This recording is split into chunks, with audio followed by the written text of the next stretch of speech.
Praise the Lord. ஆண்டவருடைய நாமத்துக்கு மகிமை உண்டாவதாக. Praise the Lord. Glory be to the name of the Lord. இந்த காலை வேளையிலேயும் மீண்டும் ஒரு முறை நாம் ஆண்டவருடைய சமூகத்திலே கூடி வந்து அவருடைய வார்த்தைகளை தியானிக்க தேவன் நமக்கு பாராட்டின இந்த அளவற்ற கிருபைக்காய் கர்த்தரை ஸ்தோத்திரிக்கிறேன். I once again thank God for His abundant grace to come to His presence on one more day and meditate on His word. இந்த நாளிலே நாம் மாத்திரமல்ல, நமக்கு போதிக்கிற பரிசுத்த ஆவியானவரும் நம் நடுவிலே நிலை கொண்டிருக்கிறார். So it is not only us but the Holy Spirit who also teaches is amidst us today. இந்த காலை வேளையிலே அவர் நம்மை நன்றாய் போதித்து நம்முடைய நல்ல வழிகளில் நடத்த தேவனுக்கு முன்பாக நம்மை தாழ்த்தி நம்ம அர்ப்பணிப்போம். Let us humble ourselves and commit at the presence of the Lord for the Holy Spirit to teach us and lead us the way that we are to.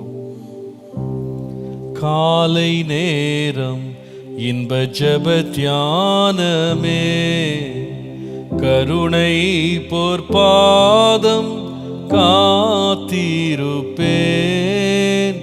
அதிகாலையில் அறிவை உணர்த்தி அன்போடு இயேசு தினம் பேசுவார். அதிகாலையில் அறிவை உணர்த்தி அன்போடு இயேசு தினம் பேசுவார். காலை நேரம் இன்ப ஜெப தியானமே, எஜமான் என் இயேசு முகம் தேடுவேன். என் கண் கர்த்தாவின் கரம் நோக்குமே. எஜமான் என் இயேசு முகம் தேடுவேன். என் கண் கர்த்தாவின் கரம் நோக்குமே. எனக்கு ஒத்தாசை அவரால் கிடைக்கும். என்னை அழைத்தார் அவர் சேவைக்கு. எனக்கு ஒத்தாசை அவரால் கிடைக்கும். என்னை அழைத்தார் அவர் சேவைக்கு. காலை நேரம் இன்ப ஜெப தியானமே, கருணை பொற்பாதம் காத்திருப்பேன். அதிகாலையில் அறிவை உணர்த்தி அன்போடு இயேசு தினம் பேசுவார். அதிகாலையில் அறிவை உணர்த்தி அன்போடு இயேசு தினம் பேசுவார். காலை நேரம் இன்ப ஜெப தியானமே.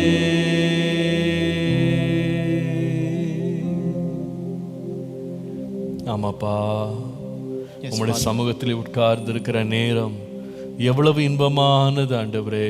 Lord, how sweet is the time that we, Lord, spend at your presence. மார்த்தாளே மார்த்தாளே, நீ அநேக காரியங்களை குறித்து கவலைப்பட்டு கலங்குகிறாய். Martha, Martha, you are worried about many other things. தேவையானது ஒன்றே. மரியாள் தன்னை விட்டு எடுபடாத நல்ல பங்கை தெரிந்து கொண்டாள் என்று உம்முடைய பாதத்திலே அமர்ந்திருந்த மரியாளை குறித்து நீர் சொன்னீரே ஆண்டவரே. But one thing is needed. Mary chose the best part that it's needed, as you said about Mary, Lord. ஆண்டவரே, இன்றைக்கு உம்முடைய பாதத்திலே அமர்ந்திருப்பது எவ்வளோ பெரிய பாக்கியம். Lord, what a great blessing to sit at your presence, Lord. சர்வலோகத்தின் அதிபதியே, உலகத்தின் ஞானமே, எங்களுடைய போதகரே, உம்முடைய பாதத்தில் அமர்ந்து உம்முடைய வார்த்தைகளை கேட்க எங்களுடைய இருதயங்களை நிர்பக்குவப்படுத்தும். The Lord of world, the universe of wisdom, Lord, give us grace and the preparation to sit at your presence, and Lord, prepare ourselves, Father. ஆண்டவரே, இன்றைக்கு நல்லதை போதியும் ஐயா. Lord, teach us that is good today, Lord. உம்முடைய சத்தியத்திலே வழி நடத்தும். Lead us into your truth, Lord. இயேசுவின் நாமத்தில் பிதாவே. In Jesus' name we pray. Amen. Praise the Lord. கர்த்தர் நல்லவர். God is good. 180 நாட்களில் நீதிமொழிகளின் புஸ்தகத்தை நாம் தியானிப்பதற்கு கர்த்தர் நம்மை கொண்டு வந்திருக்கிற கிருபைக்காய் கர்த்தரை ஸ்தோத்திரிக்கிறேன். I thank God for giving us grace to meditate this 180 devotions from the book of Proverbs. ஒவ்வொரு நாளும் நம்முடைய தேவன் நமக்கு போதித்து கற்றுத்தருகிற அவருடைய பாடங்களுக்காய் கர்த்தரை ஸ்தோத்திரிக்கிறேன். I also thank God for the lessons that the Lord is teaching us each and every day.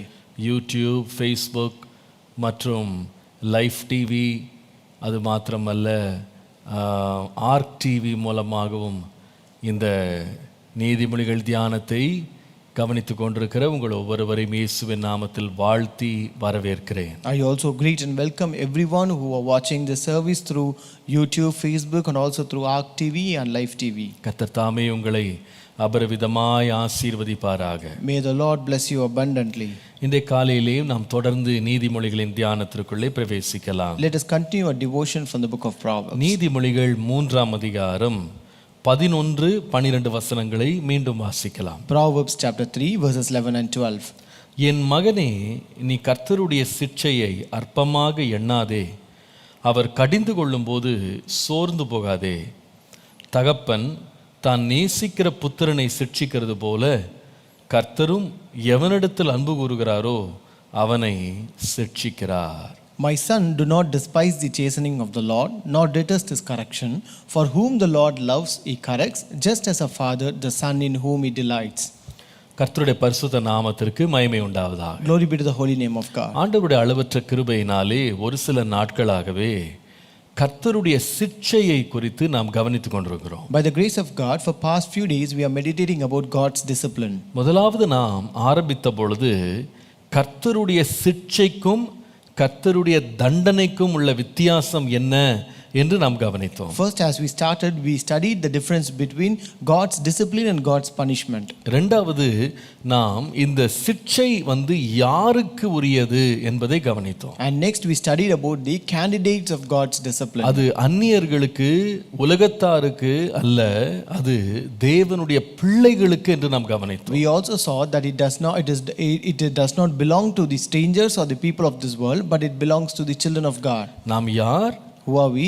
தேவனால் புத்திர சுவிகாரத்தின் ஆவியை பெற்ற அவருடைய சுவிகார புத்திரர்கள். We are adopted children of God. நாம் யார்? நாம் மறுபடியும் பிறந்தவர்கள், பிறந்த குழந்தைகள். We are born again children. நாம் உடன்படிக்கையின் பிள்ளைகள். We are covenant children. நம்மை தேவன் சிட்சிக்கிறார். And the Lord disciplines us. அது மாத்திரமல்ல, ஏன் சிட்சிக்கிறார் என்று நாம் கவனித்தோம். And next we saw the cause of God's discipline. என்ன நோக்கத்தோடு சிட்சிக்கிறார்? The Lord disciplines with what purpose? எந்த பிரிமைஸ்ல நம்மளை சிட்சிக்கிறார்? On what premise or basis the Lord disciplines us? மூன்று காரியங்களை கவனித்தோம். We saw three things. நாம் நம்முடையவர்கள் அல்ல, நாம் அவருடையவர்கள் என்பதனால் நம்மை சிட்சிக்கிறார். The Lord disciplines us because we are not our own but we are his own. இரண்டாவது, தேவன் சிட்சிப்பதின் நோக்கம், காரணம் என்னவென்றால் நம்மை குறித்து அவர் ஒரு திட்டத்தை வைத்திருக்கிறார். அதை நாம் அடைவதற்கு ஏற்ற விதமாய் தான் நம்மை சிட்சிக்கிறார். Next, the reason why the Lord disciplines is that the Lord has his own plan for us and he disciplines us that we may fulfill and achieve that. மூன்றாவது, நம்மை ஏன் சிட்சிக்கிறார் என்றால் நாம் இன்னும் பூரணப்படாமல் இருக்கிறோம், நம்மை பூரணப்படுத்துவதற்காக அவர் நம்மை சிட்சிக்கிறார். So the third reason why the Lord disciplines is that because the work of the Lord is not over yet in our life and that we may attain perfection. கர்த்தருடைய நாமத்திற்கு மகிமை உண்டாவதாக. Glory be to the name of the Lord. நேற்றைக்கு நாம் இந்த சிட்சையை குறித்து கவனித்த பொழுது, yesterday again when we meditate about this God discipline, தேவனுடைய சிட்சையின் தன்மை, குணநலன்கள் என்ன? So what are the characteristics of God's discipline? மூன்று காரியங்களை கவனித்தோம். We saw three things. நம்முடைய தேவன் அதிகாரம் உள்ளவராய் சிட்சிக்கிறார். Our God's discipline is authoritative.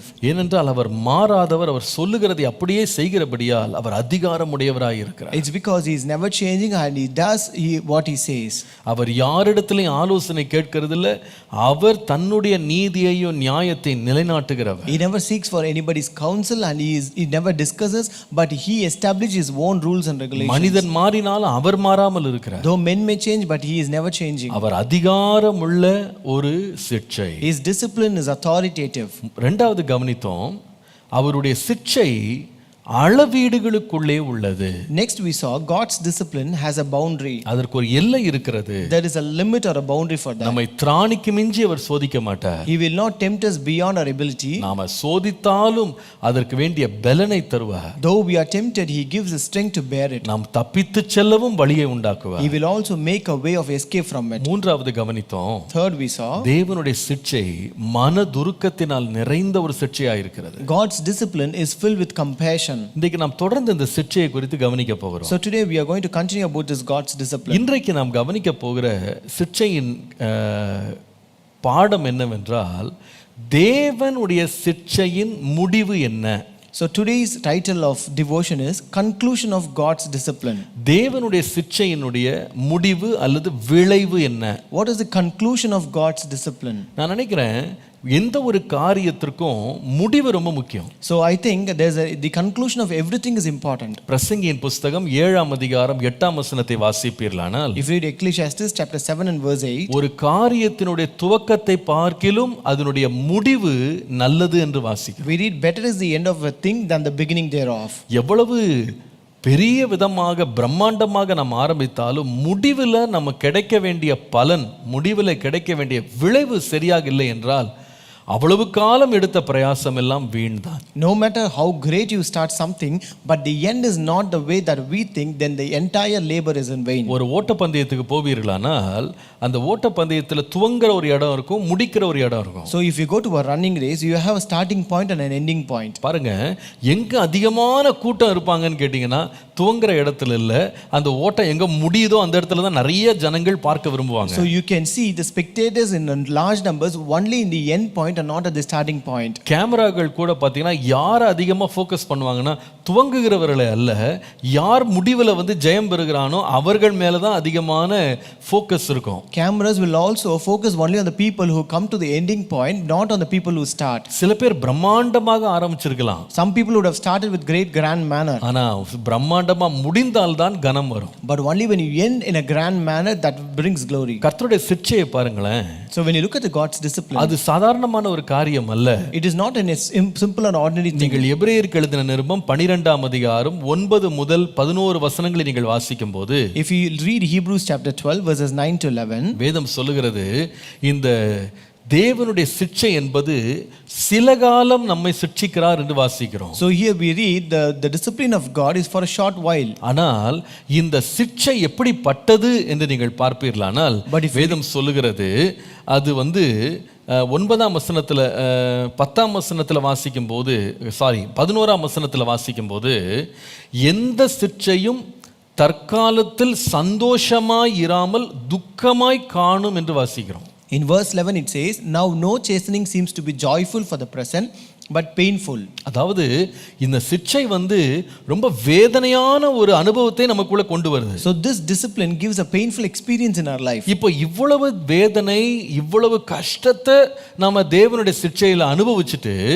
முடிவு நல்லா இல்லை அப்படின்னு சொன்னா அந்த வேதனைக்கு அர்த்தம் இல்லாம போயிடும். Having experienced so much of pain and suffering in this discipline, but if there is no meaning for this discipline, then that will be of no use. அப்போ நம்ம வந்து முடிவு எப்படி இருக்கணும்னு சொன்னா அது ஏதோ ஒரு பலனை கொண்டு வரணும். The end of it should bring some fruit. பாருங்க, அதனால தான் நீங்கள் இந்த எபிரேயர் 12ஆம் அதிகாரத்தில் 11ஆம் வசனம் வாசிக்கும் போது, that's why if you read Hebrews chapter 12 and verse 11, அங்கே வாசிக்கிறோம், பிற்காலத்தில் அதில் பழகினவர்களுக்கு அது நீதியாகிய சமாதான பலனை தரும் என்று வாசிக்கிறோம். we read afterward it yields the peaceable fruit of righteousness to those who have been trained by it. 10ஆம் வசனத்தின் கடைசி பகுதியை பாருங்க, last part of verse 10, நம்முடைய பிரயோஜனத்துக்காகவே தேவன் சிட்சிக்கிறார் என்று வாசிக்கிறோம். we read that the Lord disciplines us for our profit. அப்போ சிட்சை, தேவனுடைய சிட்சை என்று வரும்போது முதலாவது சிட்சை பெறுகிற நமக்கு அது பிரயோஜனம் உள்ளது. So when you come to God's discipline, it is actually a profit to the one who is disciplined. அது மாத்திரமல்ல,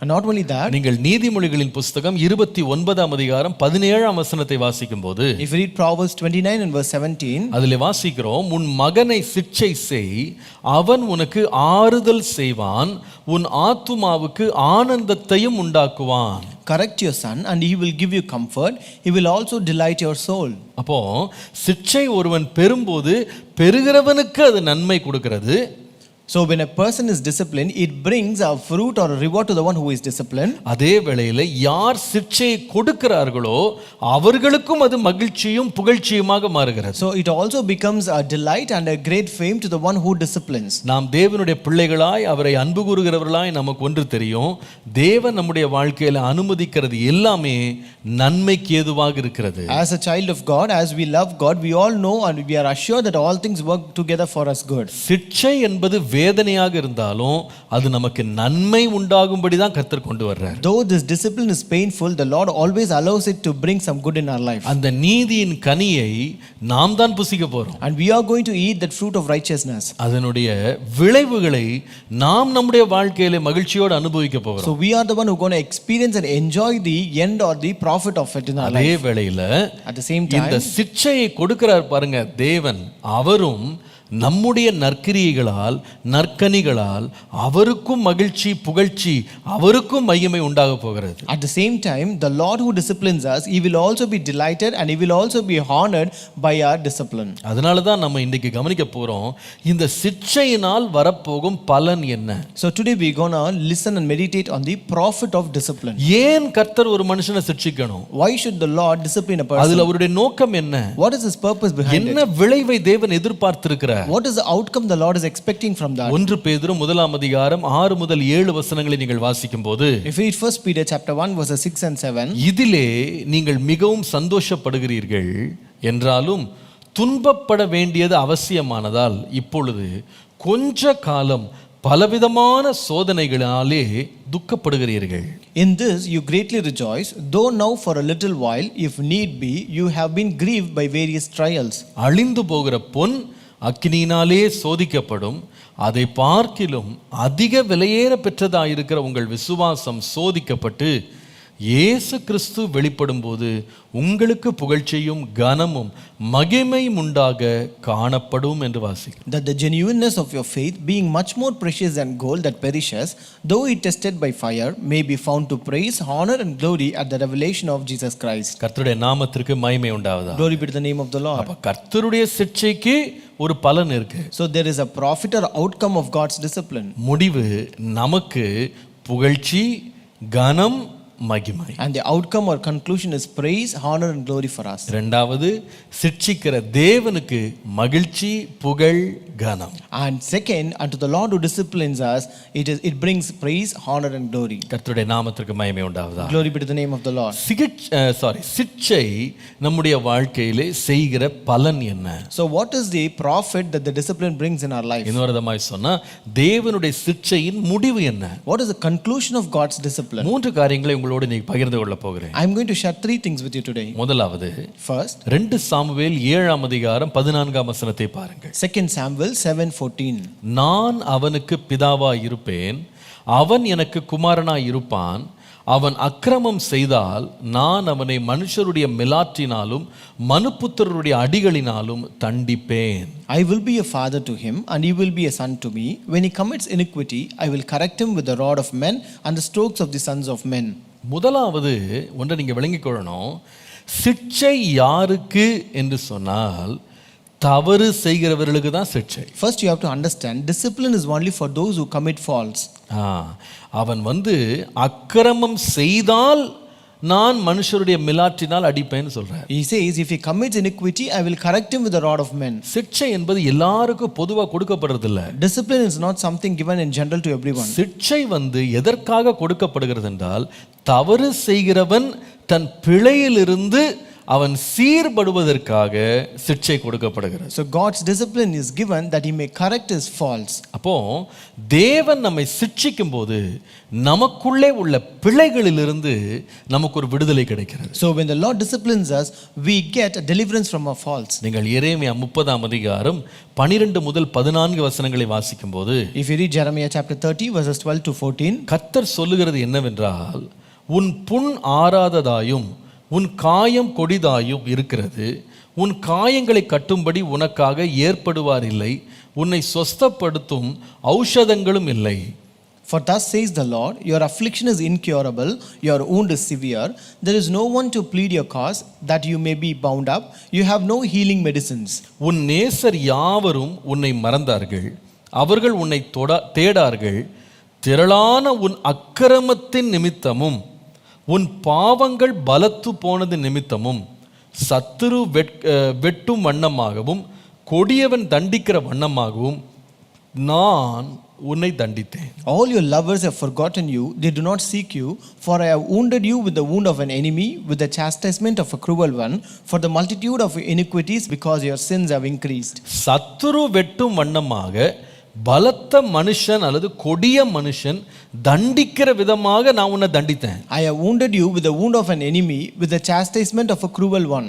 எதற்காக தண்டித்தேன்? Why did I chastise you? ரொம்ப தெளிவா ஆண்டவர் சொல்றாரு. The Lord says very clearly, திரளான உன் அக்கிரமத்தின் நிமித்தமும் உன் பாவங்கள் பலத்து போனது நிமித்தமாக தான் நான் உன்னை தண்டித்தேன். I chastised you for the multitude of iniquities, because your sins have increased. அப்போ கர்த்தர் எல்லாரையும் தண்டிக்கிறது இல்ல. So it means that the Lord doesn't discipline everyone. எல்லாரையும் சிட்சிக்கிறது இல்ல. It's not that he disciplines everyone. பாவங்களிலே பலத்து போகிறவர்கள், அக்கிரமத்துல திரளாக தங்களுடைய அக்கிரமங்களை பெருகச் செய்கிறவர்கள் மேல தேவன் சிட்சையை அனுப்புகிறார். The Lord sends his discipline only on the people who multiply the iniquities and increase in sin. ஆனா நல்லா கவனிங்க. But listen carefully. இந்த சிட்சை எதற்காக அப்படினு கேட்டா, but this discipline is for what? இந்த தவறு செய்கிறவனை அழிப்பதற்காக கிடையாது. It's not to destroy the one who commits the fault. அவனை ஒன்றுமில்லாமல் போக பண்றது கிடையாது. It's not to make him nothing. அவனை எரித்து சாம்பலாக்குறது கிடையாது. It's not to burn him into ashes. இந்த தண்டனை என்ன செய்கிறதுனா, குற்றம் செய்கிறவன், தவறு செய்கிறவன், அக்கிரமத்துக்கு திரும்புகிறவனை நல்வழிப்படுத்துகிறதற்கு தேவன் இதை பயன்படுத்துகிறார். The Lord uses this discipline to correct the faults of a man who commits his iniquities and sins and mistakes. 119 சங்கீதம்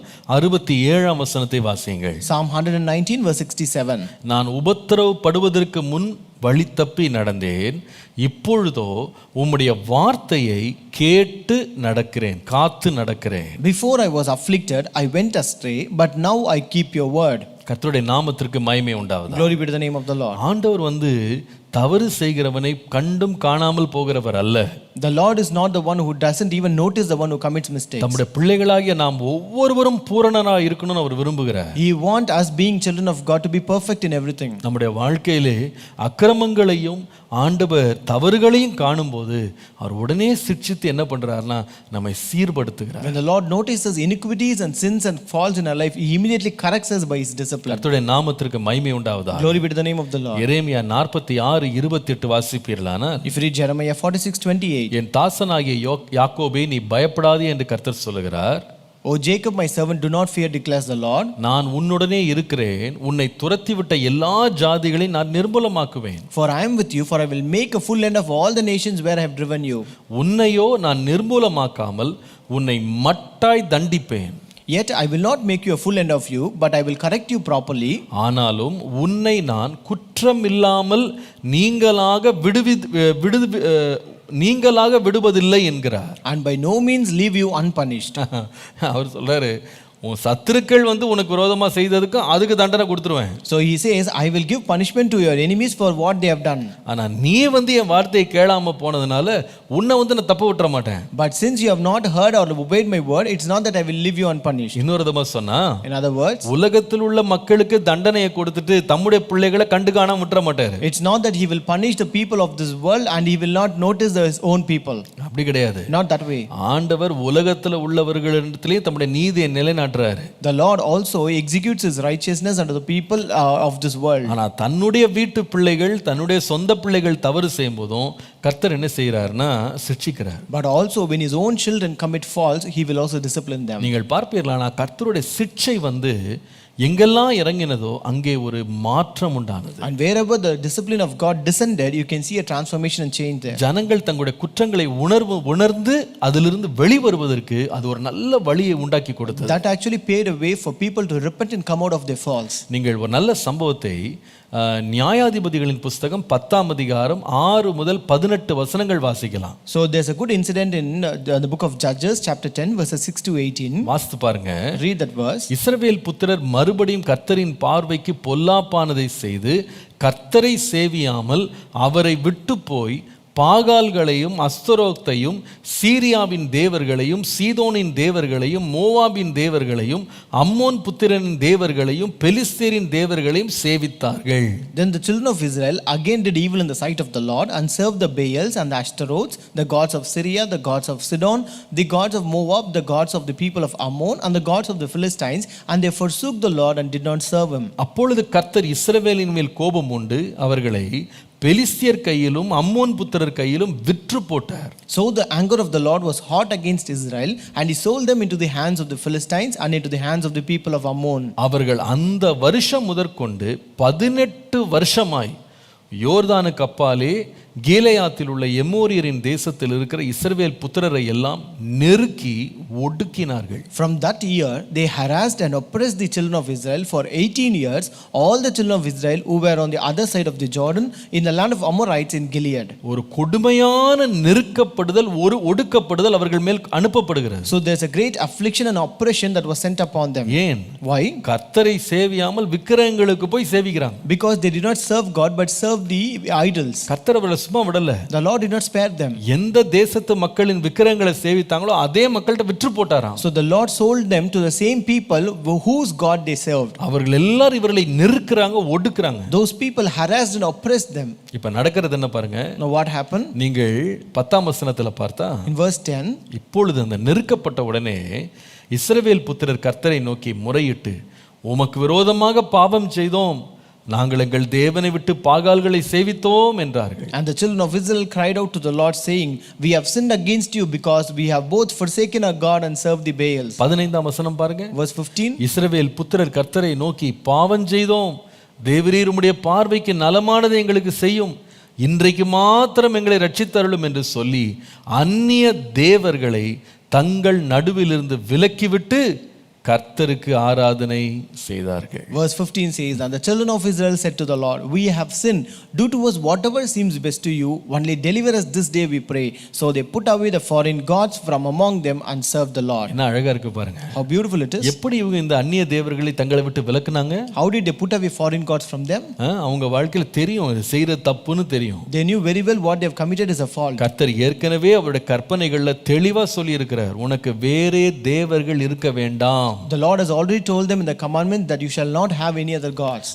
என்னை தவிர நீ ஒருவரையும் சேவிக்க கூடாது. You should not serve any other god than me. கர்த்தருடைய நாமத்துக்கு மகிமை உண்டாவதாக. Glory be to the name of the Lord. நீ எந்த தேசத்துக்குள்ள குடி போகிறாயோ அந்த தேசத்துல விக்கிரகங்களை நீ ஆராதிக்க கூடாது. When you go into a nation to dwell in, you should not serve the god of that nation. அவர்களை முற்றிலும் அழித்து போடணும். You have to destroy them completely. ஆனா இவங்க கேட்கல. But they never gave heed to it. பாகாலையும் அஸ்தரோத்தையும் எல்லா தேவர்களையும் ஆராய்த்து கொண்டிருக்கிறாங்க. They were serving Baals and Ashtaroth and all other gods. கர்த்தர் தண்டனை அனுப்பினார். The Lord sent his punishment. நம்முடைய பிள்ளைகளை சிட்சித்தார். The Lord disciplined his children. வாழ்க்கையை நெருக்கி போட்டார். The Lord oppressed their life. அந்த துன்பத்திலிருந்து கர்த்தரை முறையிட்டாங்க பாருங்க. And in their agony they began to cry unto the Lord. கர்த்தர் அவர்களை விடுவிப்பேன் என்று சொன்னார். The Lord said, I will deliver you. ஆனா இந்த சிட்சை என்ன செய்ததுன்னா வேதம் சொல்லுகிறது, அவர்கள் அந்நிய தேவர்களை தங்களை விட்டு விலக்கி விட்டாங்க. But this discipline made them to put away the foreign gods from them. அவர்கள் மீண்டும் கர்த்தருக்கு ஆராதனை செய்தார். And they again served the Lord. பிரியமானவர்களே, My dear ones, நம்முடைய வாழ்க்கையிலே தேவன் சிட்சையை அனுப்புகிறதின் நோக்கம் அல்லது முடிவு என்ன என்றால், அது நம்முடைய பிள்ளைகளை திருத்திக் கொள்வதற்கு ஒரு வாய்ப்பை நமக்கு உண்டாக்குது. what is the purpose or the conclusion of God's discipline in our life? It is that it corrects our faults. பாருங்க, நம்ம ஊர்ல எல்லாருக்குமே தெரியும், சட்டப்படி நீங்க வண்டி இருசக்கர வாகனம் ஓட்டுனீங்கன்னா நீங்க வந்து ஹெல்மெட் போட்டு போகணும்னு எல்லாருக்கும் தெரியும். So in our nation we know the rule that we have to wear helmet when we drive two wheelers. அநேகர் இதை அதிகமாக பொருட்படுத்துவது கிடையாது. Many people don't notice it or they ignore it. இது என்ன போடணுமா? So should we wear a helmet? இது அவசியமா? Is it necessary? அதெல்லாம் தேவையில்லை. It is not necessary. அப்படின்னு ரொம்ப நல்லா பேசிட்டு இருக்கவங்களா இருக்காங்க. So there are people who speak that way. எவ்வளவு நீங்க சொன்னாலும் புத்திமதி கேட்க மாட்டாங்க. No matter how much you advise them, they will not listen. சில பேர் பாத்தீங்கன்னா தங்க வண்டியினுடைய சீட்டுக்கு அடியில வந்து ஹெல்மெட் வச்சிருப்பாங்க. Some people will have their helmet under their seat. சில பேர் வீட்ல வாங்கி வச்சிருப்பாங்க. Some people have kept it at home. போட்டு போக மாட்டாங்க. They will not wear it. எத்தனை பேர் புத்திமதி சொன்னாலும் கேட்க மாட்டாங்க. No matter how many people may advise them, they will not listen. ஆனா ஒரு ஆள் தைரியமா வலம் வரும்போது போகும்போது திடீர்னு போலீஸ்கார் நிறுத்துவார் பாருங்க. But one day when they come boldly, the policeman will stop them. போட்டு ஃபைன் போடுவார் பாருங்க. 500 ரூபாய் போட்டா வச்சுக்கிடுங்க. So when he puts a fine upon them, அடுத்த முறை யாருமே சொல்ல வேண்டியதில்லை, அவங்களே மாட்டிட்டு போயிடுவாங்க. the next day they will not, no one need to advise them, they themselves will wear a இந்த helmet. ஃபைன் எதுக்கு அப்படின்னு கேட்டா, For what purpose is this fine? தன்னுடைய பிழைகளை திருத்துறதுக்கு இது ஒரு ஷாக் கொடுக்கிற மாதிரி இது. So this is like a shock to correct their fault. அப்போ இந்த மாதிரி போலீசார்கள் இல்லை அப்படின்னா யாருமே ஹெல்மெட் போட மாட்டாங்க. So if there is no policeman, then no one will wear a helmet. அவர்கள் தண்டனை கொடுக்கலனா யாருமே மாற போகிறது இல்லை. If they are not disciplined, no one will change.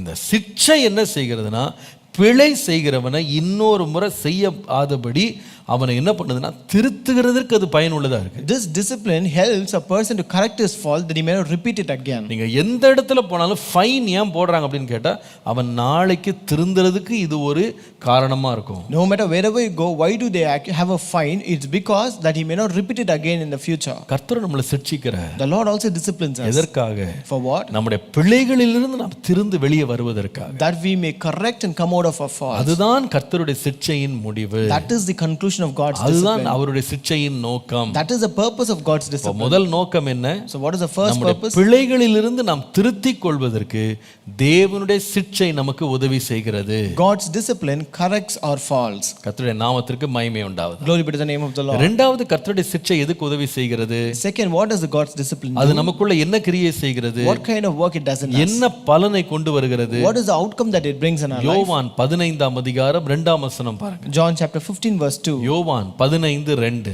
John 15:2. என்னில் கனி கொடாதிருக்கிற கொடி எதுவோ அதை அவர் அறுத்து போடுகிறார். கனி கொடுக்கிற கொடி எதுவோ அது அதிக கனிகளை கொடுக்கும்படி அதை சுத்தம் பண்ணுகிறார். Every branch in me that does not bear fruit he takes away, and every branch that bears fruit he prunes it so that it may bear more fruit. அழகா இருக்கு. It is very beautiful. கனி கொடுக்கலனா மொத்தமா வெட்டி போடுறாரு. If it doesn't bear fruit, he will just cut it down fully. உனக்கிட்ட ஜீவன் இல்ல, நீ என்னல நிலைச்சிருக்கல, அதனால வெட்டி போடுற. You don't have a life, you are not abiding in me, therefore I'll cut you down. நீ என்னில நிலைச்சிருந்தா நீ கனி கொடுத்துருவ. If you abide in me, you will bear fruit. நீ கனி கொடுக்கலனா என்னல நிலைச்சல்ல. If you don't bear fruit, it means that you have not abided in me. ஆகவே நீயா போறதுக்கு முன்னாடி நானே வெட்டி போடுறேன்றாரு. Therefore before you uproot yourself, I will cut you down. ஆனா இன்னொரு பக்கம் பார்க்கறாரு. On the other side he sees, அங்க பார்த்தா ஒரு கொடி வந்து கனி கொடுத்துட்டு இருக்கு. there is one branch which bears fruit. ஆனா அந்த கனி கொடுக்கிற கொடியை ஆண்டவர் என்ன செய்கிறார்னா சுத்தம் பண்ணுகிறார். But in that branch he will prune that branch. அதை சுத்தம் பண்ணுகிறார். He prunes that branch. எதுக்கா சுத்தம் பண்ணுகிறார்? For what? வேதம் சொல்லுகிறது அதை அதிக கனி கொடுக்கும்படி சுத்தம் பண்ணுகிறார். The Bible says he prunes it so that it may bear more fruit. நல்ல கவனிங்க. Listen carefully. கர்த்தருடைய சிட்சை முதலாவது நம்முடைய பிழைகளிலிருந்து நம்மை திருத்துகிறது மாத்திரமல்ல, God's discipline not only corrects our faults, கர்த்தருடைய சிட்சை நம்மை சுத்திகரிக்கிறது. God's discipline cleans us up. நம்மை சுத்திகரிக்கிறது. It cleans us up. கர்த்தருடைய நாமத்திற்கு மகிமை உண்டாவதாக. Glory be to the name of the Lord. இந்த சுத்திகரிப்பு என்பது மேலோட்டமானது மாத்திரமல்ல. This cleansing is not only outward. நீங்கள் நீதிமொழிகள் 20ஆம் அதிகாரம் 30ஆம் வசனம் வாசிப்பீர்களானால், If you read Proverbs 20 and verse 30, காயத்தின் தழும்புகளும் உள்ளத்தில் உரைக்கும் அடிகளும் பொல்லாதவனை அழுக்கற துடைக்கும் என்று பார்க்கிறோம். it says stripes that wound score away evil and strokes reach the innermost past. எனக்கு அதுல ரொம்ப பிடித்த வார்த்தை என்னன்னா, இந்த காயத்தின் தழும்புகள் உள்ளத்தில் உரைக்கும் அடிகள்ன்ற வார்த்தை எனக்கு ரொம்ப கவர்ந்தது. So the word that I liked more is these stripes that wound and strokes that reach the inner parts. எங்க அந்த அடி அந்த அந்த சிற்றை எங்க உரைக்கும்னு கேட்டா உள்ளத்துல உரைக்குமா. So that strokes will be seen in our inner parts. அங்க ஆங்கிலத்துல ரொம்ப நல்லா இருக்கு, உள்ளான பகுதிகளில் போய் அது மாற்றத்தை உண்டாக்குது. In English it says it reaches the innermost parts. ஆழ் இடங்களில் அது போய் சுத்திகரிக்குது. It cleanses in the innermost parts of our life. பாருங்க, அப்போ கர்த்தருடைய சிட்சை என்ன செய்யுது அப்படின்னு கேட்டா, நம்முடைய உள்ளான பகுதிகளை போய் காணாத அடைய முடியாத பகுதிகளில் போய் அது கிரியை செய்யுது. This God's discipline will do a deep cleaning. It reaches our innermost parts and cleanses us. கர்த்தருடைய நாமத்திற்கு மகிமை உண்டாவதாக. Glory be to the name of the Lord. அதுக்கு தான் அவருடைய சிட்சை நமக்கு தேவை. That's why we need is God's discipline. மேலோட்டமா பார்க்கும்போது நம்ம சுத்தவான்களை போல தான் தெரிவோம். When you see outwardly you may appear to be a cleansed one. ஆனா அநேக வேளையில உள்ளந்திரியங்கள்ல ஒரு சுத்திகரிப்பு தேவையா இருக்கு. But we need a cleansing in our innermost parts. நீங்கள் அதனால தான் நீதிமொழிகள் 22:15 வாசிக்கும்போது, If you read Proverbs 22:15, பிள்ளையின் நெஞ்சில் மதியீனம் ஒட்டி இருக்கும், அதை தண்டனையின் பிரம்பு அவனை விட்டு அகற்றும் என்று வாசிக்கிறோம். We read, foolishness is bound up in the heart of a child. The rod of discipline will remove it far from him. கர்த்தருடைய நாமத்திற்கு மகிமை உண்டாவதா. Glory be to the name of the Lord. நீங்கள் வேதத்தில் அடிக்கடி படிப்பீங்களானா சில வேளையில வெளியில உத்தமர்களாக சன்மார்க்கர்களாக நீதிமான்களாக தெரிந்தவர்களை கூட ஆண்டவர் சிட்சை கொடுத்திருக்கிறார். So when you read in the Bible, you can see in many instances where the Lord disciplined people who appear to be righteous, just and upright in outward manner. அதற்கு ஒரு நல்ல உதாரணம் யோசேப்பு. A good example is Joseph. அவன் பாத்தீங்கன்னா கர்த்தர் அவனோடு இருந்தார்னு வாசிக்கிறோம். We read the Lord was with Joseph. அவன் தன் தகப்பனுக்கு ரொம்ப பிரியமானவன். He was a very pampered child of his father. தன்னுடைய சகோதரர்கள் அக்கிரமத்தினால் நிறைந்திருந்தாங்க. His brothers were filled with wickedness. இந்த அக்கிரமம் செய்த சகோதரர்களுடைய குற்றத்தை பற்றி அவங்க அப்பாட்ட போய் ரிப்போர்ட் பண்றவனாக இவன் இருக்கிறான். He was a person who was reporting about the iniquities and wickedness of his brothers to his father. இவனை குறித்து யாரும் எந்த தப்பான ரிப்போர்ட்டும் கொடுக்க முடியாது. No one can give a bad report about this Joseph. இவனை குறித்து ஒரு குற்றம், இவனை பற்றி ஒரு பிரச்சனை அப்படின்னு கேட்டா இவன் நம்மளை விட பெரிய ஆளா மாறிடுவானோ, அவன் கனவுகளை கண்டு பொறாமை தான் பெற முடியுமே தவிர அவன் மேல யாரும் குற்றம் சாட்ட முடியல. So only problem or only thing that they can find against him is that they can be jealous over his dreams and vision that he can become greater than them, but cannot find any fault against him. வேதம் சொல்லுகிறது போர்த்திபாரின் வீட்டில் கூட பாவத்தைக்காக அந்த போர்த்திபாரின் மனைவி அவனை கட்டாயப்படுத்தின போது நான் தேவனுக்கு முன்பாக இந்த பாவத்தை செய்ய மாட்டேன்னு ஓடினவன் தான் யோசேப். Even in the house of Potiphar, we can see when Potiphar's wife forced him to sin, he just ran away saying that I will not sin in the presence of the Lord. ஆனால் ஒரு வசனம் வாசித்து பாருங்க. But you can read a verse. 105 சங்கீதம் தயவு செய்து 19 வசனம் பாருங்களேன். Psalm 105 and verse 19. 105:19. Psalm 105:19. கர்த்தர் சொன்ன வார்த்தை நிறைவேறும் அளவும் அவருடைய வசனம் அவனை புடமிட்டது. Until the time that his word came, the word of the Lord tried him. 18 வசனம் வாசிக்கும் போது அவன் கால்களை விலங்கு போட்டு ஒடுக்கினார்கள், அவன் பிராணன் இரும்பிலே அடைப்பட்டிருந்ததுன்னு பாங்க. Whose feet they hurt with fetters, he was laid in iron. நான் யோசித்து பார்த்தேன், இவன் என்ன குற்றம் செஞ்சான்?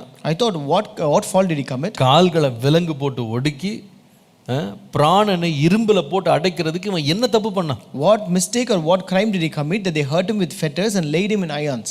தப்பு பண்ணவெல்லாம் வெளியே ஃப்ரீயா சுத்திட்டு இருக்கான். So all who committed crimes are roaming around very freely. ஆனா தன்னுடைய வாழ்க்கையை சுத்தமா காத்துக்கிட்டு இருக்க ஒரு பையனை காலை விலங்கு போட்டு ஒடுக்கி அவனுடைய பிராணனை இரும்புல போட்டு அடைக்கிறாங்க. But a person who kept his life so clean, they have hurt him with fetters and laid him in irons. அது மாத்திரம் இல்ல, 19 வசனத்துல கர்த்தருடைய வசனம் அவனை புடமிட்டதுன்னு சொல்லி வாசிக்கிறோம். In verse 19 we see the word of the Lord tested him.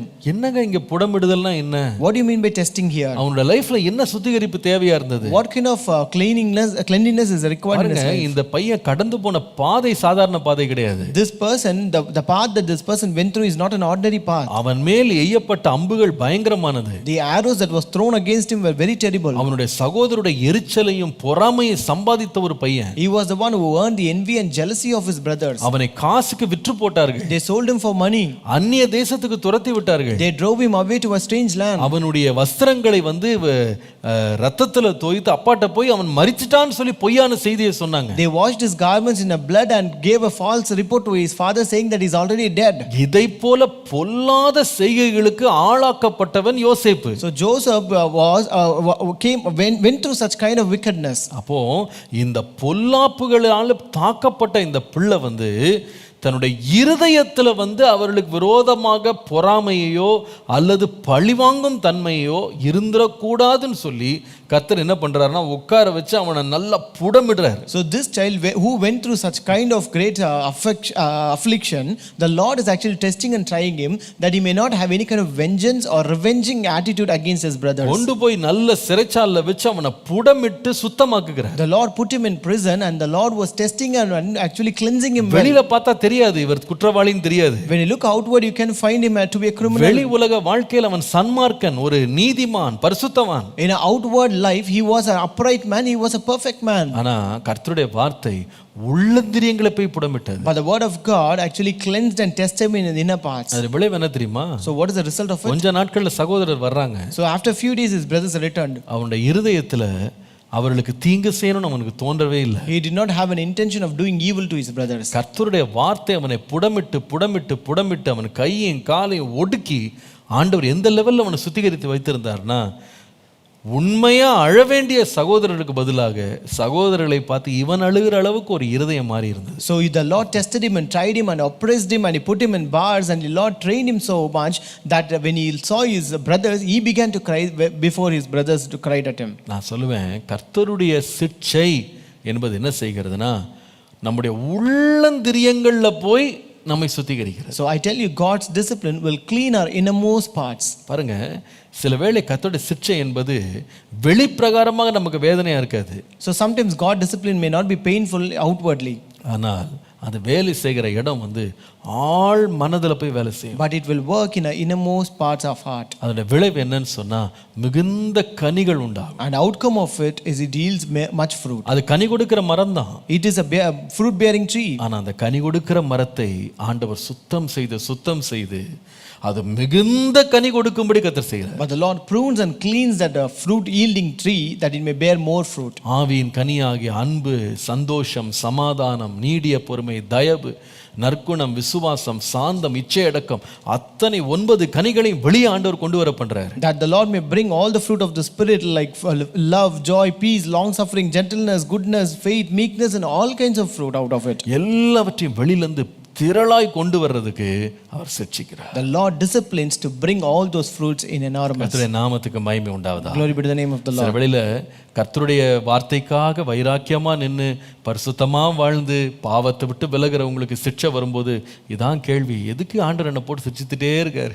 Sometimes unto people who are very zealous for God, who stay away from sin, who are very perfect and righteous to God, when they undergo this discipline, they have a question, why is God disciplining me? அதாவது யோசேப்பு கூட அப்படித்தானே யோசிச்சிருப்பான். Even Joseph would have thought the same way. நான் பாவத்துக்கு விலகி ஓடி அக்கிரமத்துக்கு என் கைகளை நான் நீங்களாக்குனதுக்கு என்ன பலன் கிடைக்குது? நான் இன்னும் தண்டனை தான் அனுபவிக்கிறேன். So what is the use as I departed from evil and I kept myself pure from all these sins? I'm just undergoing this punishment only. இந்த பாவத்திற்கு இழுத்த போர்த்திபாரின் மனைவி நல்ல ஃப்ரீயா சுற்றி கொண்டிருக்கிறார். Potiphar's wife who forced him to sin is roaming around freely. என்னை கொலை செய்யும்படி முற்பட்ட என்னுடைய சகோதரர்கள் நல்ல ஃப்ரீயா சுற்றி கொண்டிருக்கிறாங்க. My brothers who tried to kill me, they are also independently roaming around. நான் தான் பாதிக்கப்படுறேன். But I am being punished here. என் கைகளை உத்தமத்துல கழுவுறேன். I wash my hands in innocence. ஆனால் நான் நாள்தோறும் நான் வாதிக்கப்படுகிறேன். But I am being wounded and tortured every day. என்ன ஆண்டவரே?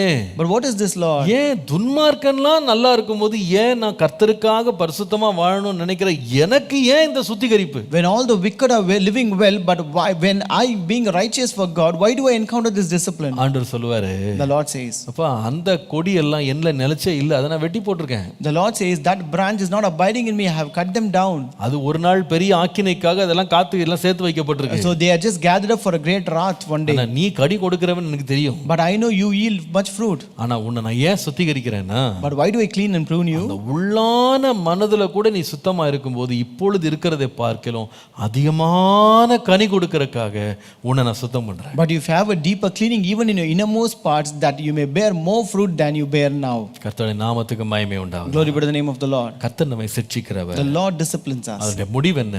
What is the outcome of it? தவறுகளை உணர்ந்து நாம் வெளியே வர்றதுக்காக நம்மை சிட்சிக்கிறார். The Lord disciplines us that we may convict or correct our faults and come out of it. இரண்டாவது எதற்காக சிட்சிக்கிறார்? Why does the Lord discipline us? கர்த்தர் நம்முடைய உள் மனதுல ஆழ் மனதுல உள்ள கரைகள், திளைகள், பிழைகளை எல்லாம் ஆண்டவர் சுத்திகரித்து மிகுந்த கனி கொடுக்கிறவர்களாய் மாறும்படி சிட்சிக்கிறார். The Lord disciplines us that He may clean up all the things of our innermost parts and that we may bear much fruit. மூன்றாவது கர்த்தருடைய சிட்சையின் முடிவு என்ன? Third, what is the conclusion of God's அது நம்மை discipline? திருத்துகிறது மாத்திரமல்ல, It not only corrects us, அது நம்மை சுத்திகரிக்கிறது it மாத்திரமல்ல, not only cleanses. கர்த்தருடைய சிட்சையின் முடிவு என்னவென்றால், What is the conclusion of God's discipline? நீதிமொழிகள் 23ஆம் அதிகாரம் 13 முதல் 14 வசனங்களை பாருங்க. Proverbs 23 verses 13 and 14. பிள்ளையை தண்டியாமல் விடாதே, அவனை பிரம்பினால் அடித்தால் அவன் சாகான். நீ பிரம்பினால் அவனை அடிக்கிறதுனால் பாதாளத்துக்கு அவன் ஆத்துமாவை தப்புவிப்பாயே. Do not withhold correction from a child, for if you beat him with a rod, he will not die. You shall beat him with a rod and deliver his soul from hell. மூன்றாவது, Third, தேவனுடைய சிட்சையின் முடிவு என்ன தெரியுமா? what is the conclusion of God's discipline? நித்திய அழிவை நாம் பெறாதபடி அது நம்மை பாதுகாக்கிறது. God's discipline covers us from eternal harm. கர்த்தருடைய நாமத்துக்கு மகிமை உண்டாவதாக. Glory be to the name of the Lord. நித்திய ஆக்கினையை பெற்று விடாதபடி அது நம்மை பாதுகாக்கிறது. It covers us from eternal harm. வாசிக்கிறோம் பாருங்க, உன் மகனை நீ சிட்சியாம விட்டுறாத. He says, do not withhold correction from a child. பிரம்பினால் அடி. You beat him with a rod. நீ அடிக்கிறதுனால அவன் எங்க தப்பிச்சுக்கிடுவான்னு கேட்டா பாதாளத்துக்கு அவன் ஆத்துமா தப்பிச்சிரும். So by beating your child with a rod, he will deliver his soul from hell. பாருங்க, நிறைய வேளையில கர்த்தருடைய சிட்சை சற்று வேதனையா இருக்கும், சில வேளையில அவமானமா கூட இருக்கும். Sometimes the Lord disciplines, the God's discipline might be painful and might be embarrassing at times. நம்ம யோசிப்போம், ஏன் இந்த வேதனைக்குள்ள கர்த்தர் என்ன நடத்துறாரு? We might be thinking, why the Lord led me into such kind of pain. ஆனா உடனே நீங்க கொஞ்சம் உற்று கவனித்தீங்கன்னா, But if you notice deeply, இந்த வேதனை கூட எப்படிப்பட்டதுன்னா தற்காலிகமா இருக்கிறது தான். this pain is also a temporary thing. பாருங்க, ஒரு அடி விழுது, You see, when you are beaten up, அடிக்கிற இடம் பார்த்தீங்கன்னா அந்த அடி விழுறதை பொறுத்து சில வேளை சில நிமிடங்கள், சிலருக்கு சில மணி நேரங்கள், சிலருக்கு சில நாள் கூட வலிக்கும். so it is based upon the intensity of the force with which they beat. Some people may feel the pain for certain minutes, certain hours or certain days even. இதனுடைய ஆனா இந்த அடி என்னைக்குமே வலிச்சிட்டு இருக்காது. But this beating will not be painful forever. அது ஒரு temporary pain கொடுக்கும். That will give a temporary pain.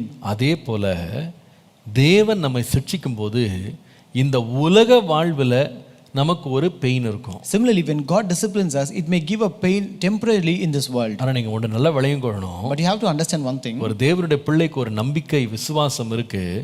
A child of God will have this hope and faith. நமக்கு ஒரு வெளிச்சமும் நமக்கு ஒரு வெளிப்பாடும் இருக்கு. We have a light and a revelation. என்ன தெரியுமா? What is that? நம்முடைய வாழ்க்கை என்பது இந்த உலகத்தோடு முடிஞ்சு போற ஒரு வாழ்க்கை இல்ல. Our life will not end with this world. நமக்கு ஆண்டவர் ஒரு நித்தியத்தை ஆயத்தம் பண்ணி இருக்கிறார். The Lord has prepared an eternity for us. என்றென்றும் அவரோடு வாழ்ற ஒரு நித்தியம் இருக்கு. We have an eternity to live forever with the Lord. அந்த நித்தியத்தோடு நம்முடைய உலக வாழ்க்கையை நம்ம ஒப்பிட்டால் உண்மையாக சொன்னா இந்த உலக வாழ்க்கை என்பது ஒரு சின்ன பகுதி தான். So if you compare this worldly life with that eternity, this worldly life is just a dot, a very minute thing. ரெண்டையும் ஒப்பிடவே முடியாது. You cannot even compare both. இப்போ ஆண்டவர் இந்த உலக வாழ்வில் நம்மளுக்கு சிட்சை கொடுக்கறதுனால அது தற்காலிகமாக வேதனையா தான் இருக்கு. So since the Lord disciplines us in this temporary worldly life, it is always a temporary pain. ஆனால் இது கொடுக்க போகும் பலன் என்னன்னு கேட்டீங்கன்னா, நித்தியமாக நாம் அழிவை காணாதபடி நாம் நித்திய ஜீவனை சுதந்தரிக்கிறதுக்கு இது நம்மை பாதுகாக்கிறது. But the reward or the outcome that it fetches is that it protects us and covers us that we may not get an eternal damnation. அதனால தான் பவுல் சொல்வாரு, That's why Paul says, இக்காலத்து பாடுகள் இனி வெளிப்பட போகும், நம்மில் வெளிப்பட போகும் மகிமைக்கு ஒப்பிடத்தக்கவைகள் அல்லவே.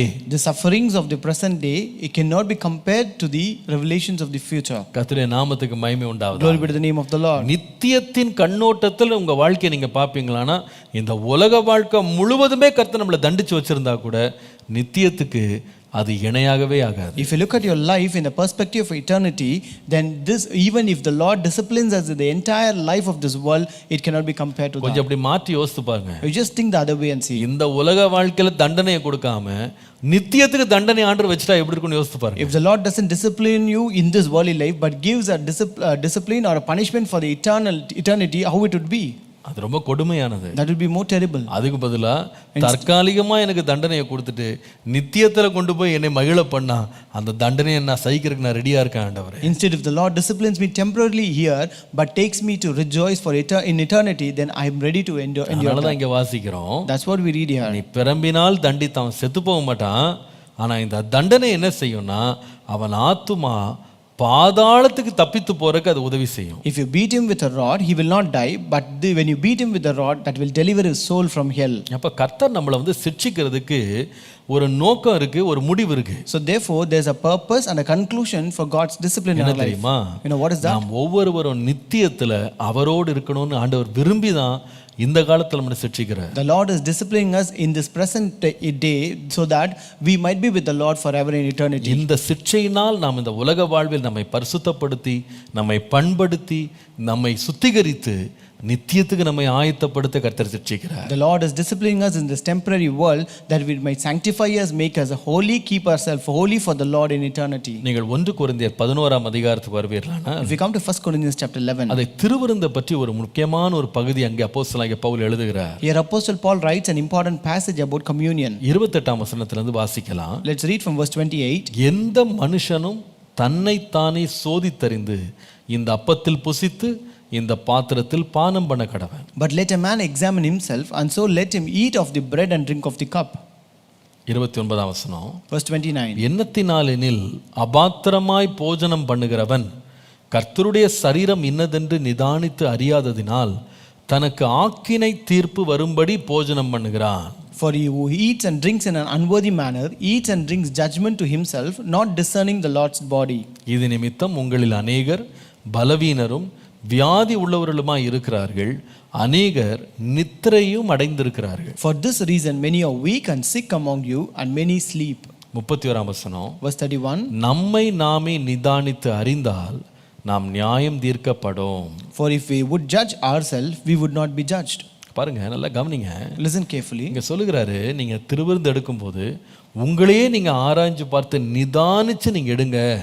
Here he says, when you take part in the communion, you examine yourself and discern and take part in that. அப்படி நீங்க நிதானிக்காம உங்களை ஆராய்ஞ்சு பார்க்காம நீங்க எடுக்கல அப்படின்னா, if you don't examine yourself or judge yourself and take part in this communion, இன்னொரு விதமாய் சொன்னால் நீங்கள் அபாத்திரமா எடுப்பீங்களானா, or otherwise if you take part in an unworthy manner, அது கூட சிட்சையை நீங்க அனுபவிப்பீங்க. that you will encounter the judgment that comes upon. சொல்லுகிறார் பாருங்க.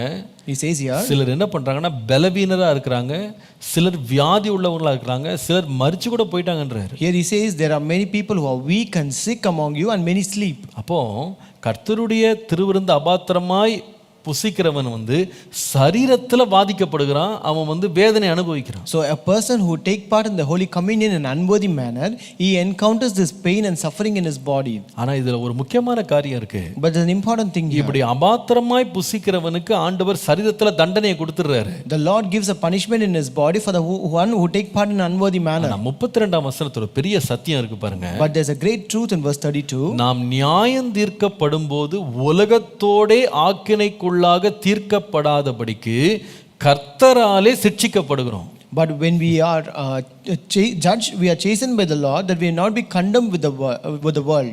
கவனிச்சிங்களாங்க சத்தியத்தை? Did you notice the truth? அதாவது ஏன் ஆண்டவர் அபாத்திரமா எடுக்கிறவர்களுடைய வாழ்க்கைக்கு இந்த வேதனைகள் எல்லாம் கொடுக்கிறார் அப்படின்னா, why is the Lord giving all this kind of discipline or punishment to the one who take part in unworthy manner? பார்ப்பா, நீ அபாத்திரமா எடுக்கிற இந்த உலகத்துல உன்னுடைய சரீரத்துல நான் சிட்சையை கொடுக்கிறேன். So here you take part in the unworthy manner, therefore I give you discipline in your body in this world. ஏன்? Why? நீ நித்திய ஆக்கினைக்குள்ளாக உலகத்தோடு தீர்க்கப்படாதபடிக்கு இந்த உலகத்திலே உனக்கு நான் சிட்சையை கொடுத்துறேன். So that you will not be condemned along with this world in the eternal damnation. அப்போ கர்த்தர் அபாத்திரமாய் திருவிருந்து எடுக்கிறவங்களுக்கு கூட சிட்சை இங்கே கொடுக்கிறதுக்கு காரணம் என்னன்னா, நீ நித்தியமும் சிட்சை அனுபவிச்சிட கூடாது. So the reason why the Lord disciplines even people who take part in unworthy manner in communion in this world is because that they may not suffer this in the eternal kingdom. நம்முடைய வாழ்க்கையில குற்றங்கள், தவறுகள், பிழைகள் வரும்போது கர்த்தர் சிட்சிக்கிறதுடைய நோக்கம் இதுதான். The reason and the purpose why the Lord disciplines and corrects us when we commit mistakes and faults. இந்த தற்காலிகமான வேதனை தற்காலிகத்தோட முடிஞ்சிடும். So this temporary pain will end temporarily here. ஆனா அதோட விளைவு என்னன்னா, நீ உன் ஆத்துமாவை நித்தியத்துக்கு தப்புவித்துக் கொள்வாய். But the outcome is that you will deliver your soul from hell. கர்த்தருடைய நாமத்துக்கு மகிமை உண்டாவதாக. Glory be to the name of the Lord. கர்த்தர் எவ்வளவு அருமையான நோக்கத்தோடு நம்மளை சிட்சிக்கிறார். See with what a great purpose the Lord disciplines us. மூன்று காரணங்களை கவனித்தோம். We saw three reasons. நம்முடைய பிழைகளை நாம் திருத்திக் கொள்றதுக்கு அவருடைய சிட்சை நமக்கு உதவுகிறது. God's discipline corrects our faults. நம்மை ஆழ் மனதில் உள்ளந்திரியங்களில் உள்ள கரைகளை விலக்குவதற்கு, நம்மை சுத்திகரிப்பதற்கு தேவனுடைய சிட்சை உதவுகிறது. God's discipline cleanses up from even from our innermost parts. நித்திய நரகத்திலிருந்து அழிவிலிருந்து நம்மை தப்புவிப்பதற்கு தேவனுடைய சிட்சை உதவி செய்கிறது. God's discipline covers us from eternal harm. ஆண்டவரே, உம்முடைய சிட்சையின் பூரண பலன் என் லைஃப்ல உண்டாக கிருபை தார். Lord, give me grace that I may experience the perfect outcome of your discipline, Lord. கர்த்தர் நம்மோடு இடைப்படுவாராக. May the Lord minister with us. நாம் ஜெபம் பண்ணுவோமா? Shall we pray? கண்களை மூடி ஆண்டவரை நோக்கி பார். Let us close our eyes and look unto the Lord. ஆண்டவரே, Lord, உம்முடைய சிட்சையினால் நான் எரிச்சலாக கூடாது. Lord, I should not be aroused or be angered because of your உம்முடைய discipline. சிட்சையினால் நான் சோர்ந்து போக கூடாது. Lord, I should not grow weary because of your discipline. அந்த சிட்சை எனக்குள்ளே உள்ள ஒவ்வொரு கரைகள், பிழைகள், திரைகளை என்னை விட்டு விலக்கட்டும் ஆண்டவரே. Lord, let the discipline, Lord, remove all the, Lord, faults, all the blemish and all the things from my life, Lord. ஆண்டவரே, இந்த சிட்சையின் மூலமாக என்னை நான் திருத்திக் கொள்றதுக்கு எனக்கு உணர்வுள்ள ஆவியை தார். Lord, give me a convicting spirit that I may correct my faults by this discipline. என்னுடைய வழிகளிலே நான் சீரடைய எனக்கு கிருபை தார். Lord, let me, Lord, set right all my ways through நான் the discipline. பரிசுத்தத்தில் இன்னும் வளர எனக்கு கிருபை தார். Lord, let me grow in holiness through this discipline. மிகுதியான கனிகளை கொடுக்க எனக்கு கிருபை தார். Give me grace to bear more fruit, Lord. இந்த சிட்சைகள் நித்திய அழிவில் இருந்து என்னை தப்புவித்துக் கொள்ள இது ஆண்டவரே வழிநடத்த எனக்கு கிருபை தார். Lord, give me grace that this discipline may lead me in the path that may help me, protect me from eternal harm. ஒருவேளை எனக்கு வேதனையா இருக்கலாம், Maybe that might be painful to me. அவமானமா இருக்கலாம். It might be a shame to me. ஆண்டவரே அது எனக்கு மிகுந்த துக்கத்தை கொடுக்கலாம். Lord, that may bring great sorrow to me, Lord. ஆனால் நீர் எனக்கு நன்மை செய்கிறீர் என்று நான் விசுவாசிக்கிறேன். But Lord, I believe that you're doing good to me, Lord. உம்மில் அன்பு கூறுவர்களுக்கு சகலமும் நன்மைக்கு ஏதுவாகவே நடப்பிக்க பண்ணுகிறேன். Lord, you always work together for the good of one who love you, Lord. ஆண்டவரே நீ நேசிக்கிற பிள்ளைக்கு கொடுக்கிற பெரிய நன்மைகளிலே ஒன்று உம்முடைய சிட்சை என்று விசுவாசித்து அதை மனப்பூர்வமாய் ஏற்றுக்கொள்ள கிருபை தார். Lord, one of this greatest goodness that you give to your son, you to your children, Lord, let us also accept it with belief, and Lord, accept it, Lord. கர்த்தருடைய நாமத்திற்கு மகிமை உண்டாவதாக. Glory be to the name of the Lord. ஆண்டவரே நீர் எங்கள் வாழ்க்கையின் மூலமாய் மகிமைப்படும். Lord, let you be glorified through our life, இந்த Lord. சரீரத்தின் மூலமாய் மகிமைப்படும். Let you be glorified through our body, Lord. எங்கள் ஆவியை சுத்திகரியும். Lord, cleanse our soul, Lord. ஆண்டவரே எங்களுடைய ஆத்துமாவை நித்திய அழிவிலிருந்து பாதுகாத்துக்கொள். Lord, deliver and protect our soul from eternal எங்களை damnation. தொடர்ந்து சிட்சித்து பராமரியும். Lord, continue to discipline us and take care of us, Lord. உம்முடைய நாமம் மகிமைப்படட்டும். Glorify your name, Lord. இயேசுவின் நாமத்தில் பிதாவே. In Jesus' name we pray. Amen. Amen. Praise the Lord. கர்த்தர் நல்லவர். Praise the Lord. God is good. 180 நாட்கள்ல முழு வேதத்தை வாசித்து முடிக்கிற ஒரு முயற்சியில நம்ம சபையாக ஈடுபட்டு கொண்டிருக்கிறோம். We are all taking part in 180 days Bible reading challenge. கர்த்தர் கிருபையாக இத்தனை நாட்கள் நம்மை வழிநடத்தி வந்தார். God has graciously led us so far. இன்றைக்கும் தொடர்ந்து சோர்ந்து போகாமல் நீங்கள் வாசிக்கும்படி கேட்டுக்கொள்கிறேன். Even today I request you all to read the scripture portion with நீங்க great இந்த interest. 180 நாட்கள்ல வாசிக்கிறவங்க இதுவரைக்கும் நீங்க வெப்சைட்ல போய் நீங்க ரெஜிஸ்டர் பண்ணலன்னா தயவு செய்து ரெஜிஸ்டர் பண்ணுங்க. So if you are taking part in this challenge but you have not registered so far, kindly visit our website and register in that. acabrc.com அப்படின்ற வெப்சைட்ல போய் ரெஜிஸ்டர் பண்ணுங்க. So you can enter into www.acabrc.com website and register your details. நீங்கள் முடிக்கும்போது உங்களுக்கு ஒரு நல்ல சர்டிபிகேட்டை நாங்கள் கொடுக்க போகிறோம். So when you complete this challenge, we will give you a good certificate. கர்த்தர் தாமே உங்களை ஆசீர்வதிப்பாராக. May the Lord bless you. இன்றைக்கும் நாம் வாசிக்க வேண்டிய வேத பகுதி சங்கீதம் 69 முதல் 80 சங்கீதங்கள். Today's scripture portion is from the book of Psalm 69 to 80. 12 அதிகாரங்கள். It is 12 chapters. ஆகவே இதை வாசிக்க இன்றைக்கு தீர்மானம் எடுங்க. Therefore make a decision to read this. உற்சாகம் கொள்ளுங்க. Be encouraged. கர்த்தர் தாமே நம்மை ஆசீர்வதித்து தொடர்ந்து கிருபையிலே பெருக பண்ணுவாராக. May God bless and help us to continue to grow in His grace. கர்த்தர் உங்களோடு இருப்பாராக. May God be with you all. இந்த பாடங்கள் உங்களுக்கு பிரயோஜனமா இருக்குமானால் மற்றவர்களுடைய பிரயோஜனத்துக்காகவும் இதை பகிர்ந்து கொள்ளுங்கள். If these devotions are really a blessing to you, kindly share this devotion to others that they may be useful. கர்த்தர் தாமே உங்களை ஆசீர்வதிப்பார். May God bless you all. Amen.